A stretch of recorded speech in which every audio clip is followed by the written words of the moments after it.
টাকা দিস না, আমার সামনে দিয়ে ঘোরাফেরা করতাছ, টাকা পাম না, আমার টাকা দিতেছস না, তুই কোনে 5 বছর ধরে টাকা পাই, টাকা দে।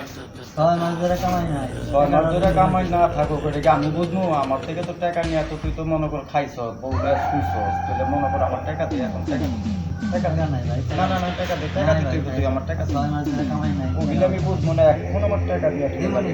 দেখি তোর হাতে দে। আবার কাজ মোবাইল চালাচ্ছ দাও, হ্যাঁ এই কাজ মোবাইল চালাও দে, তুই আমার টাকা দিবা 12,000 টাকা সারা দিন আমার কাজ মোবাইল চালাও না, তোর টাকা দো, তোর টাকা দো, তোর টাকা দো, তো দেখ কত টাকা আছে। টাকা পয়সা নাই, টাকা পয়সা স্যার আবার টাচ মোবাইল চালাচ্ছ দাও, যাও টাকা দিয়া তারপর আমার মোবাইল নেবে, যাও টাচ মোবাইল চালায়, আমার টাকা দিবার পর আমার টাচ মোবাইল চালায়, তোর ওয়াদা তো মোট টাচ মোবাইল চালায়, টাকা দিয়া তারপর তুই আমার থেকে টাচ মোবাইল না, আরো জরিমানা দিয়ে টাচ মোবাইল নেওয়া লাগবে। আমি যে কত খারাপ তুই তো জানিস নাই না।